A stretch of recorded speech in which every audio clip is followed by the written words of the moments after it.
Maria Ridulph. On the evening of December 3rd, 1957, a fresh snowfall covered the small towns of Sycamore, Illinois. Two young friends were playing a familiar game on a quiet street corner. A man calling himself Johnny approached and offered piggyback rides. When one of the girls ran home for mittens, the other vanished. Nearly 6 decades later, the case would produce a conviction that was eventually undone, and the file remains, by every legal measure that matters, open. So how does America's longest cold case to ever reach a courtroom end without an answer? Maria Elizabeth Ridulph was a second-grade student at the Evangelical Lutheran Church of St. John in Sycamore, Illinois. She was the youngest of 4 children of factory worker Michael Ridulph and homemaker Frances Ivy Ridulph. On the evening of December 3rd, 1957, she and her friend Kathy Sigmund were playing a game called Duck the Cars at the corner of Archie Place and Center Cross Street. The snow had just fallen. A young man approached the two girls. He called himself Johnny. He offered piggyback rides. When Kathy briefly ran back home to get mittens, Maria vanished. The disappearance triggered a search involving more than 1,000 law enforcement officers and citizens. Both President Eisenhower and FBI Director J. Edgar Hoover personally requested updates. The search lasted 144 days. On April 26, 1958, mushroom hunters found Maria's remains in a wooded area near Woodbine, Illinois, roughly 100 miles from Sycamore. A forensic anthropologist later determined she had been attacked with a sharp object. The original investigation interviewed approximately 200 possible suspects. One of those suspects was 18-year-old neighbor John Tessier. He had a corroborated alibi, placing him 40 miles away in Rockford, where he had been trying to enlist in the Air Force. He passed a polygraph test and was cleared. Within days, he had shipped out for service. Years later, he changed his name to Jack McCullough. In 1997, Sycamore Police Lieutenant Patrick Soler named a deceased carnival worker named William Henry Redmond as a likely suspect, declaring the case closed but not solved. Could a case this serious really be carried for 6 decades without anyone returning a meaningful answer? The case turned again in 2008. Jack McCullough's half-sister, Janet Tessier, emailed Illinois State Police a tip about something their mother Eileen had said on her January 1994 deathbed. Eileen had told her daughter, "Those 2 little girls, and the one that disappeared, John did it. John did it, and you have to tell someone." In September 2010, Kathy Chapman, the former Kathy Sigmund, identified Jack McCullough from his high school photograph in a lineup. An ex-girlfriend produced an unused train ticket that prosecutors used to challenge his original alibi. Jack Daniel McCullough was arrested in Seattle on June 29, 2011. He had been a Vietnam veteran and a former Washington State police officer. In September 2012, he was convicted in a bench trial of killing Maria Ridulph. He was sentenced to life. For the Ridulph family, the verdict appeared to close a 55-year-old wound. Then, the case came apart. In March 2016, new DeKalb County State's Attorney Richard Schmack reviewed the file. He concluded that there was clear and convincing evidence of wrongful conviction. AT&T records confirmed a collect call from a Rockford payphone at 6:57 in the evening on December 3, 1957, placing McCullough 40 miles away at the exact time Maria had disappeared. The original alibi had been correct all along. On April 15, 2016, Judge William Brady vacated the conviction. On April 12, 2017, McCullough was granted a certificate of innocence. McCullough eventually received settlements totaling approximately $4.6 million. He died on August 13, 2023, in Quincy, Washington, at age 83. The killing of Maria Ridulph officially remains unsolved as of today. Maria's brother Charles Ridulph and her sister Pat Quinn publicly maintained their belief in McCullough's guilt throughout. Pat told the Chicago Tribune simply, "Do I feel Jack McCullough killed my sister? Yes, I do." For the Ridulph family, the case has produced a conviction, an exoneration, and a death of the man they still believe ended Maria's life. The single piece of paper that would close the file has never arrived. While one Illinois case has lived through every kind of legal outcome and still has no closure, the next case carries us to a Snohomish County trail in 1972, where one boot held the secret to a 48-year-old killing. Jody Loomis. On a summer afternoon in August 1972, a 20-year-old young woman in the Bothell area of Washington State borrowed her sister's leather boots and set off on her bicycle to visit her horse. She never made it to the stable. The case sat cold for 46 years. The single piece of evidence that would close it had been sitting in an evidence vault the entire time. Could a single boot really hold the answer to one of Snohomish County's oldest unsolved killings? Jody Loomis was 20 years old.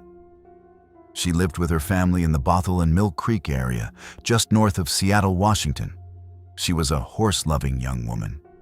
And on the afternoon of August 23, 1972, just after her 20th birthday, she set out on her white 10-speed bicycle. Her destination was the pasture where her horse was boarded. Before leaving, she had borrowed her sister Jana's leather boots for the ride. She did not arrive at the stable. Later that day, an 18-year-old young woman and a friend found Jody in a heavily wooded area near Penny Creek Road. She had been attacked and left with a single gunshot wound above the right ear from a .22 caliber firearm. The teenagers drove her toward a hospital. She was pronounced dead on arrival. The case sat unsolved for 46 years. The technology that would eventually identify her killer simply did not exist in the 1970s. The DNA on the boot she had borrowed from her sister Jana was preserved through every decade. By 2018, the Snohomish County Sheriff's Office had the science available to do something with it. In July 2018, investigators sent the male DNA profile recovered from the boot to Parabon Nanolabs. The profile was uploaded to GEDmatch. Parabon's genealogists built family trees from several relatives whose DNA matched at various degrees of distance. The trees converged on one name. Terrence Miller, who went by Terry, was the prime suspect. Could a name pulled from a public genealogy database really close a 46-year-old killing? Detectives surveilled Terrence Miller at the Tula Lip Resort Casino. They watched. They waited. When Miller discarded a coffee cup, an investigator collected it. The DNA on the rim of the cup was sent to the Washington State Patrol Crime Lab. The match to the boot evidence was confirmed. Terry Miller was 77 years old at the time of his arrest. He had lived for decades in Edmonds, Washington, just miles from the original crime scene. He had been married to his wife for more than 42 years. He sold ceramics from his garage. He was a retired heavy equipment operator. He had prior offenses on his record that had been documented years before. Investigators executing search warrants at his home found something else as well. They found newspapers left open to articles about William Talbot's case, the famous Washington State genetic genealogy case that had cracked the killings of Jay Cook and Tanya Van Cuylenborg. Miller was arrested in April 2019. He was charged with first-degree premeditated murder. He posted $1 million bail. His trial began on October 26, 2020. In a recorded jail phone call to his wife from before trial, Miller had said to her, "This is not a winnable case. This is a DNA case, and they have an extremely strong case." On November 6, 2020, just hours before the jury was scheduled to return its verdict, Terrence Miller was found dead at his Edmonds home. The death was ruled a suicide. The jury delivered its guilty verdict that afternoon, hours after he was already gone. His defense attorney, Laura Martin, told reporters, "Death seemed preferable to letting a jury decide a verdict on tainted evidence." With no appeal possible after his death, the conviction stands as a permanent record. The case was profiled in People magazine Investigates in an episode called My Sister's Boots, which aired on Investigation Discovery on March 2, 2026. For Jody's family, the answer to a 48-year-old question arrived without anyone facing them in a courtroom long enough to hear the verdict. While one Washington state case closed because of a single boot, the next would carry us back to Nashville in 1975, where a young Girl Scout went out to deliver cookies in her own neighborhood. Marcia Trimble. On a February afternoon in 1975, a young Girl Scout in Nashville's affluent Green Hills neighborhood left home around 5 in the evening to deliver cookies. She never came home. For 33 days, the city held its breath.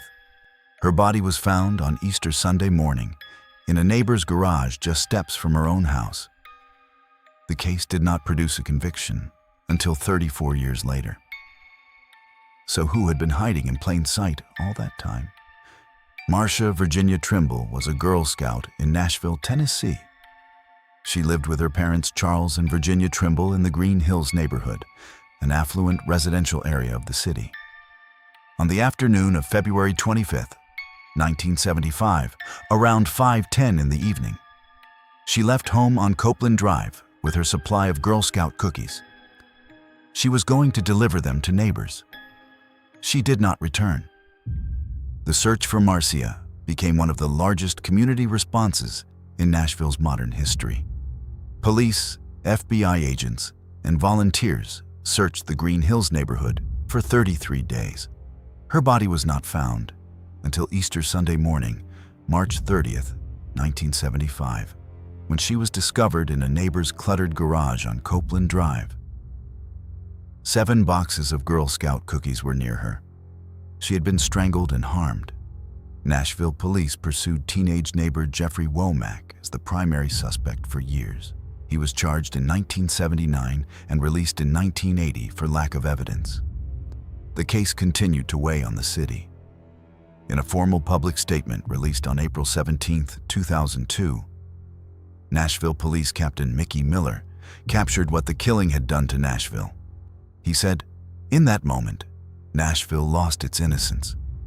Our city has never been, and never will be, the same again. Every man, woman, and child knew that if something that horrific could happen to that little girl, it could happen to anyone." Could a single Easter Sunday morning really reshape a city for over 3 decades? The case broke open through a different file entirely.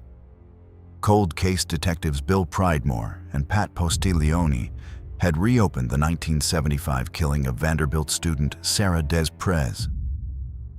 DNA testing of bedding from the Desprez case produced a profile. That profile matched another unsolved Nashville case, Marcia Trimble's. The 2 killings had been the work of the same man. Detectives tracked Jerome Sidney Barrett to Memphis, where they collected a buccal swab. The match was confirmed. Per Nashville Post-trial coverage from July 2009, the key to the prosecution's case was the discovery of DNA on Marcia's clothing that matched Barrett's with a probability of 6 trillion to 1. Jerome Sidney Barrett had been 28 years old at the time of Marcia's killing. He had been arrested on March 12, 1975, only 15 days after Marcia had disappeared, on suspicion of an unrelated sexual assault. He had still been in jail when Marcia's body was eventually found. In 1976, he had been convicted of harming a Belmont University student. He had served 27 years for that offense. Barrett was indicted for the Trimble killing on June 6, 2008. He was first convicted in January 2009 of the Desprez killing and sentenced to life. In July 2009, after 7 hours of deliberation, A Davidson County jury found him guilty of second-degree murder for Marcia Trimble. He was sentenced to 44 years. The death penalty did not apply because capital punishment had been unconstitutional at the time of the original killing. Prosecutor Tom Thurman told reporters, "We now know who killed Marcia Trimble." Marcia's mother, Virginia Trimble Ritter, said simply, "After 34 years, it's over." Jerome Sidney Barrett remains in Tennessee Department of Correction custody, serving his combined sentences. Virginia Trimble Ritter died on November 11, 2025, at age 87, at a live hospice in Nashville. She was buried at Mount Olivet Cemetery next to her daughter Marcia. Historical Commission member E. Thomas Wood proposed a historical marker in August 2024. The proposal had not been installed as of today.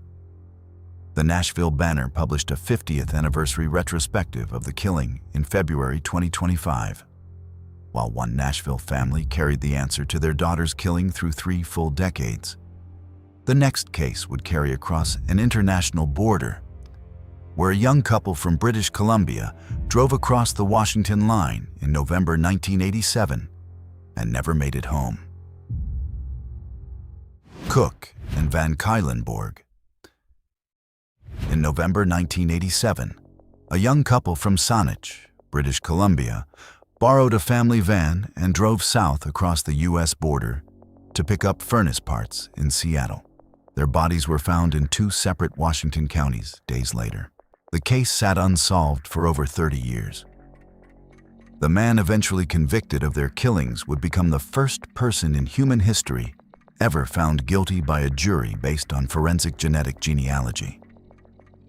How does a Canadian road trip end inside a Washington courtroom that rewrote forensic science?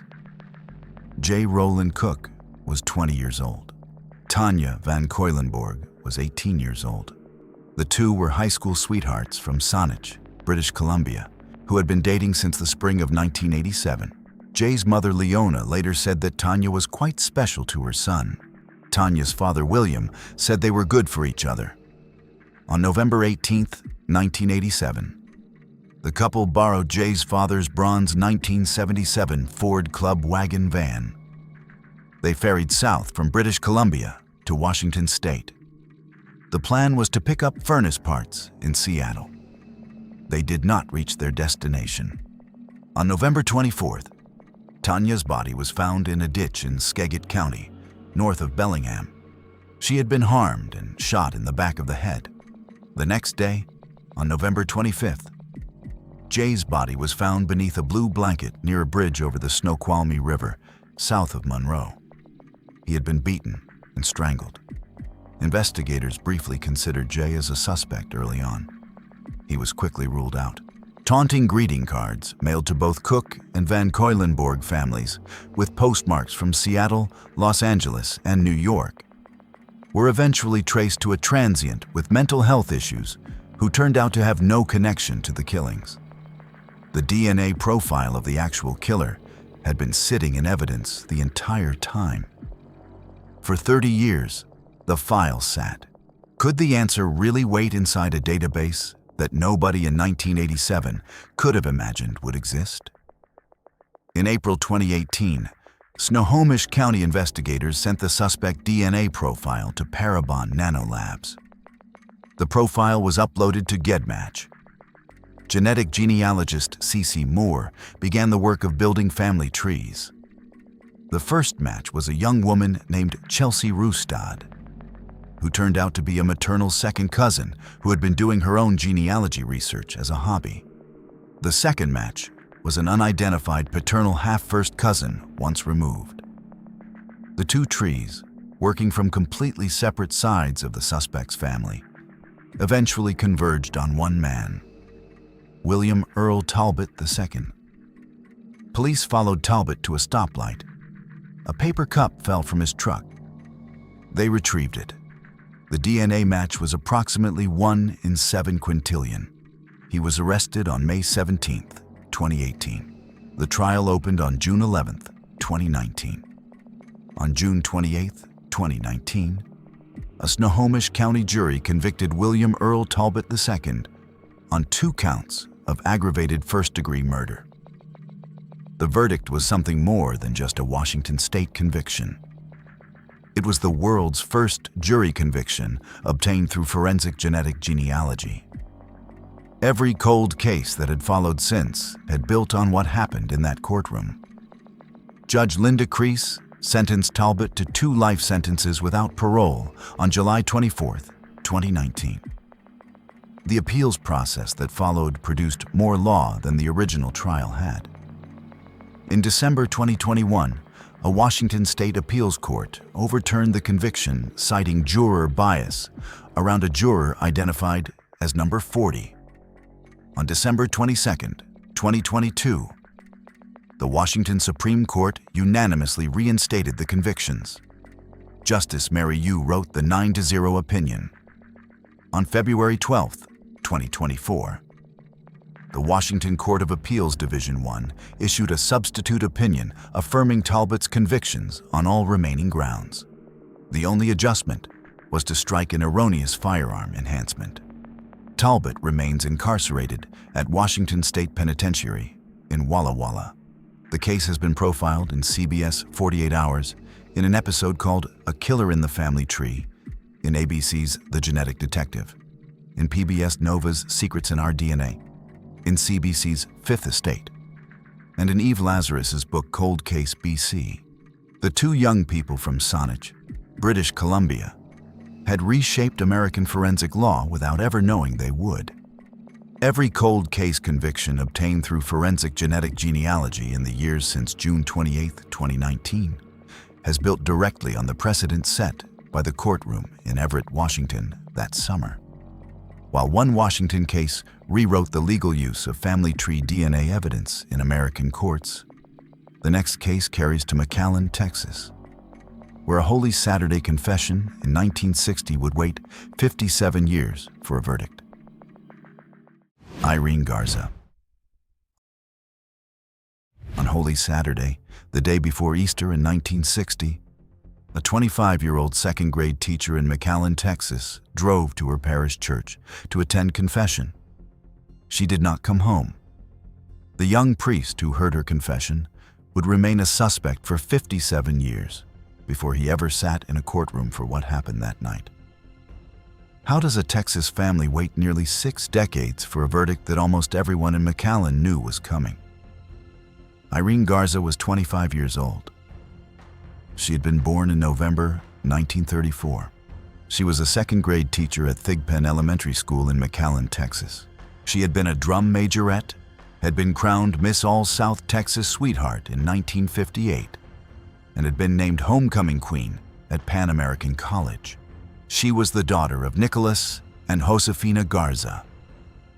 She was a devout Catholic, active in the Legion of Mary, known across her parish for buying shoes and school supplies for her students. On Holy Saturday, April 16, 1960, Irene drove to Sacred Heart Catholic Church to attend confession. She never came home. Her body was discovered 5 days later, on April 21st, in an irrigation canal on 2nd Street. An autopsy showed she had been beaten and harmed. The cause of death was suffocation. A 27-year-old visiting priest at Sacred Heart, Father John Bernard Fite, came under immediate suspicion. The reason was not simply the obvious one of having been present at the church. Fite had heard Irene's confession outside the confessional itself, inside the rectory. His personal photo slide viewer was found in the irrigation canal where her body had been left. Scratches were observed on his hands after Easter Vigil services. And in the previous month, just 24 days before Irene's death, Fite had been arrested for attacking another young woman named Maria America Guerra in a nearby church. He had pleaded no contest to misdemeanor aggravated assault. He had paid a $500 fine. Could a parish in McAllen really have known for 57 years and not been able to do anything about it? In 2002, 2 clergymen approached authorities. Former Trappist monk Dale Tacheny and the Reverend Joseph O'Brien each told investigators that Father Fite had confessed to them. A 2004 grand jury reviewed the evidence and declined to issue an indictment. The case appeared to be over. The breakthrough came from local Texas politics. In 2014, Hidalgo County District Attorney candidate Ricardo Rodriguez Jr. campaigned on a single promise. He would reopen the Garza case. After his election, the case was represented to a grand jury. In February 2016, John Bernard Fite was arrested in Scottsdale, Arizona. He was extradited to Texas. The trial took place at the end of 2017. After 6.5 hours of deliberation on December 7, 2017, a Hidalgo County jury convicted John Bernard Fite, then 85 years old, of murder. He was sentenced to life in prison. What investigators had learned about Father Fite in the years between the killing and his trial added a darker layer to the case. After the original Garza killing, Fite had been sent to a New Mexico treatment center. He had eventually left the priesthood. He had married and had a family. He had later supervised clergy assignments for the Catholic Church, including signing off on assignments for serial child molester James Porter. A man whose own first crime had remained unprosecuted for nearly 6 decades, had spent those decades quietly handling the assignments of other men accused of harming children. John Bernard Fite died in February 2020 at Huntsville Hospital after being found unresponsive at the Estelle unit. The preliminary cause of death was reported as cardiac arrest. He was 87 years old. Witness Dale Tasheni, the former Trappist monk who had come forward in 2002 with what Fite had told him, also died in 2020. For the Garza family, the answer to a Holy Saturday in 1960 had arrived almost 6 decades after Irene had walked into Sacred Heart Catholic Church for confession. The conviction had come within her family's lifetime. The wait had been almost incomprehensible. While one Texas family finally received a courtroom verdict on a 57-year-old killing, the next case carries to a Fort Worth bowling alley parking lot in February 1974, where a teenager named Carla Walker was taken from a parked car after a Valentine's dance. Carla Walker. On the night of February 16, 1974, a Fort Worth high school junior attended her school's Valentine's Day dance with her boyfriend. After the dance, they stopped at Taco Bell, then parked at a bowling alley to talk. An attacker pulled the passenger door open and pistol-whipped the boyfriend unconscious. The teenage girl was gone. Her last words to him were preserved in courtroom testimony decades later. The case sat unsolved for 46 years.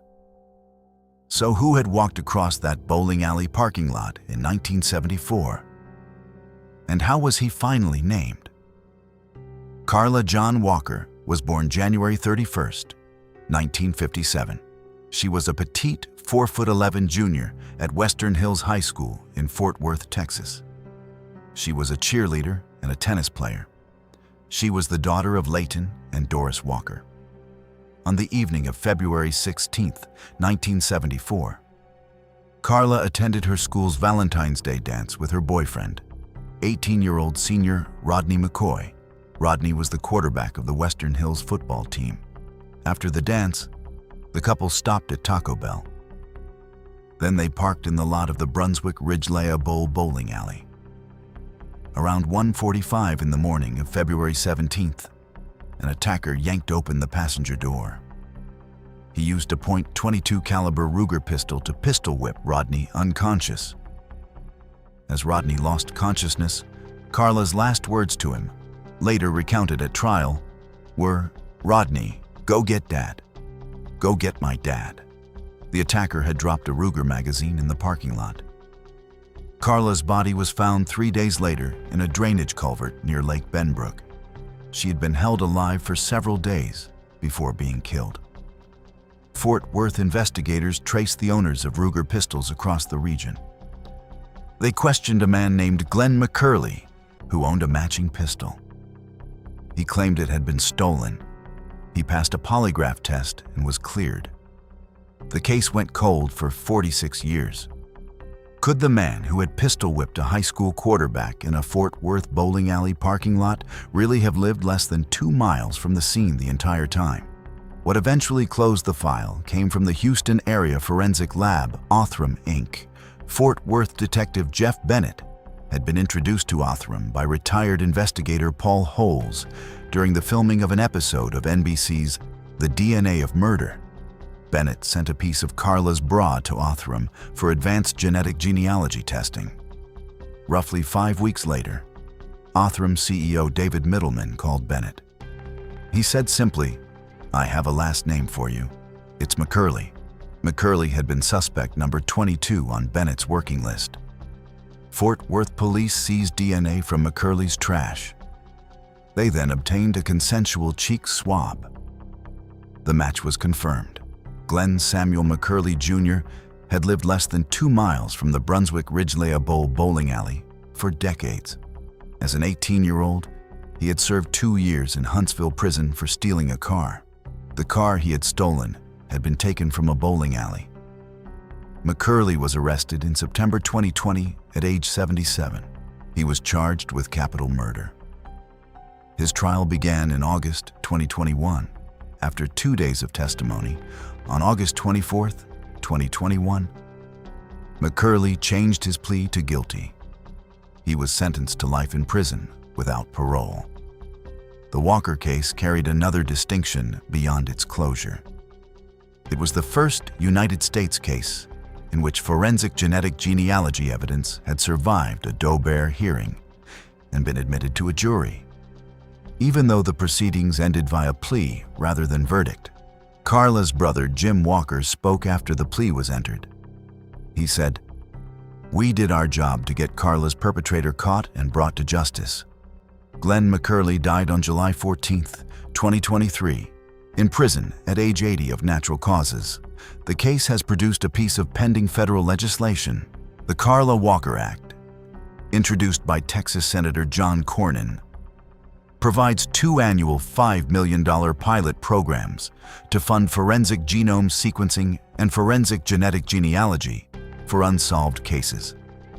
The bill passed the Senate Judiciary Committee on May 14, 2026, during National Police Week. As of today, it has not yet been signed into law. While one Fort Worth case has lived through a forensic breakthrough, a plea agreement, and now pending federal legislation, the next case carries us to a shopping mall parking lot in Cedar Rapids, Iowa, on a December night in 1979. Michelle Martinko. Just before Christmas in 1979, an 18-year-old high school senior in Cedar Rapids, Iowa, attended her concert choir banquet, then drove her parents' Buick to a shopping mall to finalize a winter coat her mother had on layaway. She was found inside the car the next morning, parked near the JCPenney store. The killer had cut himself during the attack and left his own blood behind. 39 years later, to the day, the man who left that blood was arrested. So how does a single drop of evidence sit inside a parent's Buick for almost 4 decades before science catches up to it? Michelle Marie Martinko was born October 6, 1961. She was the younger of 2 daughters of Albert and Janet Martinko.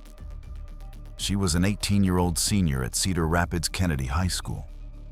She was a talented twirler, a choir member, and a theater performer. She had plans to study interior design at Iowa State University. On the evening of December 19, 1979, she attended a Kennedy concert choir banquet at the Sheraton Inn. After the banquet, she drove her parents' 1972 Buick Electra to Westdale Mall. She was going to finalize the purchase of a winter coat her mother had been keeping on layaway. Around 4 in the morning on December 20th, after her parents had reported her missing, Cedar Rapids police found Michelle in the family Buick. The car was parked near the JCPenney store at Westdale Mall. She had been attacked. She had defensive injuries on her hands. The cause of death was a wound to her heart. The killer had cut himself during the attack. He had left blood on the gear shift of the Buick and on Michelle's black jersey dress. The case sat unsolved for 39 years. Initial suspicion fell on an ex-boyfriend named Andy Seidel and on a man already imprisoned for a similar attack who eventually died of colon cancer in 2012. In 2006, cold case investigators developed a DNA profile from the killer's blood. But the profile did not produce any hits in CODIS, the national database. More than 125 DNA swabs were collected and eliminated over the next several years.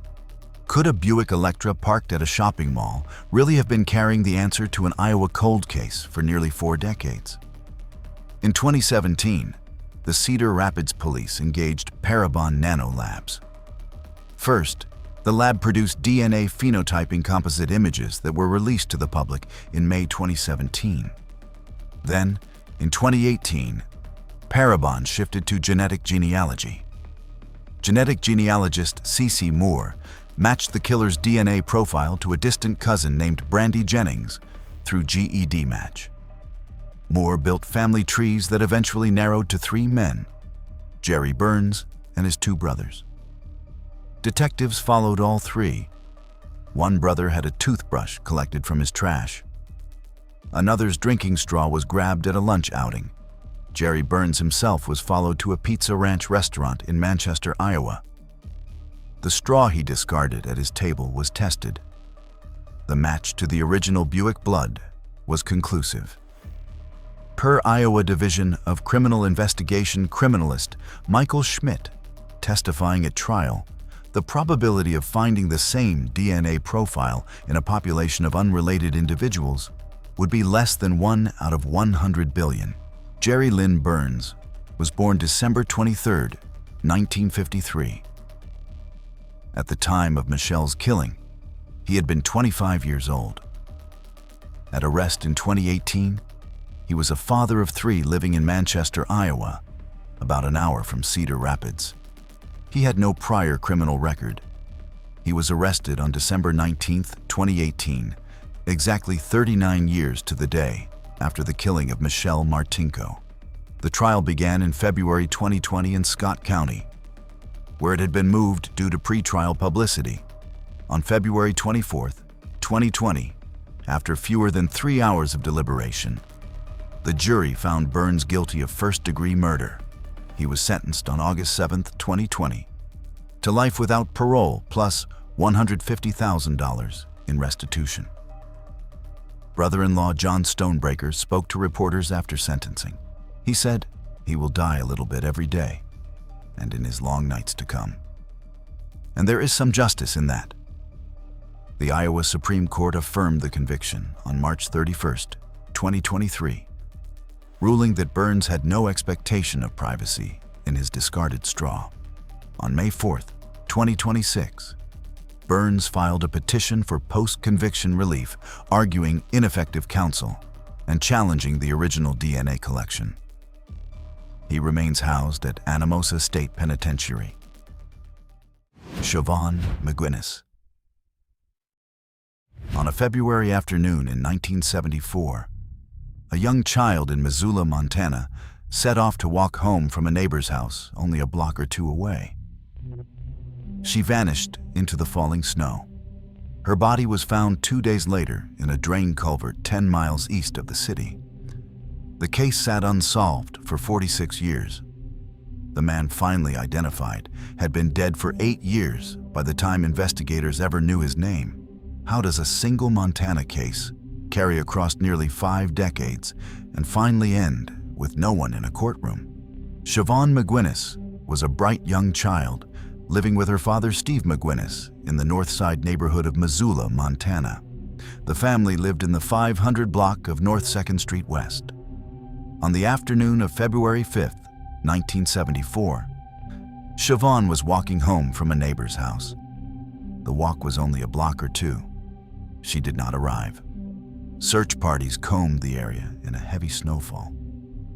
2 days later, on February 7th, her body was found in a drain culvert near the Tura exit of Interstate 90, approximately 10 miles east of Missoula. She had been harmed and attacked with a sharp object. For 46 years, despite Missoula Police's persistent investigation and voluntary DNA elimination of local persons of interest, no match was ever found in CODIS. The case sat in the open file room of the department through 5 different decades. Could the answer to the killing really sit waiting for a forensic technology that nobody in 1974 could have imagined? What eventually closed the file required an unusual combination of laboratory partners. Missoula Police partnered with Bode Technology, which extracted DNA from clothing that had been preserved in cold storage conditions for over 4 decades. The extracted material was then sent to Othram Inc., which produced a genealogical profile from less than 400 picograms of degraded DNA using its forensic-grade genome sequencing process.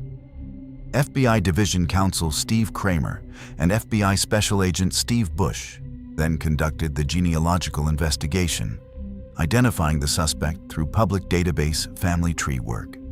On October 26, 2020, Missoula Police Chief Jason White announced the result of the investigation. The man identified was Richard William Davis. He had already died 8 years earlier. Richard William Davis had been born on November 7, 1941, in Gailton, Pennsylvania. He had died on August 24, 2012, in Cabot, Arkansas. He had been 32 years old at the time of the McGuinness killing in Montana, and investigators believed he had simply been passing through the state in February 1974. He had never been suspected of any violent crime during his lifetime. By the time of his death in Arkansas, he had been described publicly as a born-again Christian. Siobhan's family spoke after the announcement. Her half-sister Una McGuinness told reporters, "It really means the world. My dad never thought that he would see this happen in his lifetime." Her father Steve said simply, "I have always known deep inside that it was a stranger." What happened after Davis was named added a darker layer to the case. The FBI began investigating Davis as a possible suspect in other unsolved cases across the country. After identification, he was named the prime suspect in the June 1973 attempted abduction of an 8-year-old girl in Bath, New York. The Bath Police Department has also reopened the October 3, 1973 disappearance of Barbara Jean Alexievich. The FBI's Violent Criminal Apprehension Program issued a 2024 nationwide call for additional victims in the many states where Davis had lived or traveled during his lifetime. The list of those states included Pennsylvania, South Dakota, New York, Florida, Arkansas, Alaska, Colorado, Illinois, Missouri, Montana, North Dakota, Ohio, Oklahoma, Oregon, Mississippi, Washington, and Wyoming. The investigation into possible additional victims of Richard William Davis remains active across multiple state and federal jurisdictions today. For Missoula, the file that closed on October 26, 2020, has produced a much larger national investigation, one that the city's police department in 1974 could never have predicted would carry across so much of the United States. And if you have made it this far and enjoy content like this, please take a second to subscribe to the channel and hit the bell so you do not miss what comes next. While one Montana family received the name of their daughter's killer 8 years after he was already in the ground, the next case takes us to a Marietta, Georgia laundromat run on a January afternoon in 1972. Debbie Lynn Randall. On a January afternoon in 1972, a young Marietta, Georgia girl left her family's apartment to walk half a block to a nearby laundromat. The only sign that anything had happened at all was a trail of spilled laundry detergent on the road. She was missing for 16 days. The community search that followed involved nearly 4,000 people. The name of her killer would not be spoken aloud until 51 years later, in September 2023. So how did a small Marietta laundromat run become one of Cobb County's longest cold cases? Debbie Lynn Randall was a third-grade student at Pine Forest Elementary School in Marietta, Georgia. She was the daughter of Juanita and John Randall. She had a brother named Melvin. On the afternoon of January 13th, 1972, Debbie left her family's apartment to walk to a nearby laundromat. The laundromat was only about half a block away. The walk was the kind of small errand she had made many times before. She never came back. The only physical clue at the scene was spilled laundry detergent on the road across from her home. Witnesses reported seeing a dark pickup truck on First Street around the time she had been walking. Her body was found 16 days later, on January 29th, 1972, by Southern Tech students. The location was about 1,000 feet south of Windy Hill and Powers Ferry roads. She had been harmed and strangled. The community response that followed remains one of the largest in the history of Cobb County. A community search called Operation Debbie brought nearly 4,000 people into the field. The volunteers included the Cobb and Marietta Civil Defense Units, ham radio operators, the Concerned Citizens Committee, and area students. The scale of the response in 1972 reshaped how Marietta and Cobb County thought about community safety for an entire generation. In 2001, FBI testing on a recovered hair eliminated many of the original suspects from the case. In May 2015, the Cobb County Cold Case Unit, which had been created in March of that year, formally took over the file. A cloth from the original crime scene was sent for updated analysis, producing a partial DNA profile from an unknown male.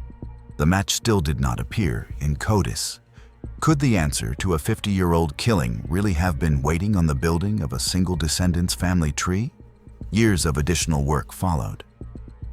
An SNP profile was eventually developed through forensic genetic genealogy via DNA Labs International, a Florida-based laboratory. The profile produced a familial descendant match. Investigators traced the descendant back through the family tree to one man. That man's body was then exhumed for confirmatory DNA testing, with the cooperation of his family. The DNA confirmed the match. The man identified was William B. Rose. He had been 24 years old at the time of Debbie's killing in 1972 and had lived in Mableton, Georgia. He had acquaintances in the same apartment complex as the Randall family, but had never been a suspect. He had no significant criminal record beyond minor alcohol-related offenses. Investigators believed the killing had been a crime of opportunity. Cold case investigator Ron Alter told reporters, "If he drove by, I'm sure he saw her. I believe that was a crime of opportunity." William B. Rose had taken his own life in 1974, 2 years after Debbie's killing. His family later told investigators that he had been paranoid about going to jail in the months before his suicide. No one in the family had ever connected him to Debbie's killing during his lifetime. The identification was announced on September 18, 2023, by Cobb County District Attorney Flynn D. Brody Jr. No prosecution was possible because of Rose's 1974 death. Debbie's mother, Juanita, had died of leukemia in 2018. Her father, John, had died in 2022. Neither lived to hear the name of their daughter's killer spoken aloud. Her brother, Melvin, attended the September 2023 press conference. He said, "I wish my mother was here, but I know she's in heaven now and it's finally over." The partner agencies in the investigation included the Marietta Police Department, the Georgia Bureau of Investigation, the FBI, and the forensic laboratory Sorensen Forensics. For Cobb County, the closing of the file 51 years after a young Marietta third grader had walked half a block to a laundromat was the longest cold case the county had ever resolved. While one Cobb County family received their daughter's killer's name decades after he was already dead. The final case in this list takes us to a Wheaton College senior on a journalism internship in Denver in January 1980. Helene Prusinski. In January 1980, a 21-year-old senior at Wheaton College in Massachusetts had arrived in Colorado for a journalism internship at a Denver radio station. After her workday on January 15th, She rode a bus back toward her aunt and uncle's home in Englewood. She got off at her usual stop. She had a 6-block walk to make. She never finished it. The case sat unsolved for 40 years. The man eventually convicted of her killing had been living just blocks from her bus stop the entire time. How does a Wheaton College senior on an internship become the centerpiece of Colorado's first conviction through forensic genetic genealogy? Helene Prusinski was born April 6, 1958. She was a 21-year-old senior journalism major at Wheaton College in Norton, Massachusetts, which at the time was an all-women's college. She had grown up in South Huntington, Long Island, before her family had moved to Hamilton, Massachusetts in 1972. Her parents were Chester and Henrietta Prusinski. She had a brother named Chet and a sister named Janet. She had been a New York Mets fan who had become a Red Sox fan. She had chaired the residential hall council at Wheaton. She had been active in music and drama on campus. In early January 1980, she had arrived in Colorado for an internship in the news department of KHOW-AM, a Denver radio station. She had been staying with her aunt and uncle in Englewood. On January 15, 1980, Helene worked a full day at KHOW. After her shift, she took the bus from downtown Denver. She got off at her usual stop, at Broadway and Union Avenue in Englewood. The walk from the bus stop to her aunt and uncle's home was 6 blocks. Her aunt reported her missing that night. On January 16th, her body was discovered in a desolate field off Daniels Park Road in Douglas County, in what is today Highlands Ranch. She had been harmed. Her hands had been bound. She had been stabbed in the back. The case went cold within a year. In 1998, a DNA profile was developed from evidence at the scene, but the profile produced no hits in CODIS. In 2017, the Douglas County Sheriff's Office partnered with United Data Connect, a forensic genealogy firm founded by former Denver District Attorney Mitch Morrissey. The suspect DNA profile was uploaded to GEDmatch. 2 top matches gave investigators access to Ancestry.com family trees. The trees narrowed to one man and his brother. After eliminating the brother, investigators tracked the remaining suspect to Lake Butler, Florida. They surveilled him there for 6 days. A milk jug from his trash did not yield usable DNA. They then collected a beer mug from a bar he had visited. The DNA from the mug matched. Could a Florida bar really have produced the single piece of evidence to close Colorado's longest-running cold case? The man identified was James Curtis Clanton, 62 years old at the time of arrest. He was a Florida truck driver. He had been born under the name Curtis Allen White. He had legally changed his name in Florida in 1982, 2 years after Helene's killing. In 1975, he had been convicted of harming a woman at knife point in Arkansas. He had been sentenced to 30 years, with 10 suspended, and had been paroled after only 4 years. He had then moved to Englewood, Colorado in 1979, working as a landscaper and at a vacuum company. He had lived just blocks from Helene's regular bus stop.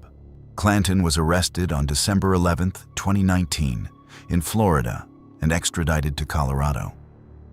He pleaded guilty on February 21, 2020, to first-degree murder. He was sentenced on July 1, 2020, to life in prison. The case was Colorado's first conviction obtained through forensic genetic genealogy. Because Colorado's 1980 sentencing laws applied to the case, Clanton is technically eligible to apply for parole after 20 years, around January 2040, when he would be in his early 80s. District Attorney George Brockler told reporters, "I don't expect him to make parole." Helene's sister Janet Johnson addressed the court at sentencing.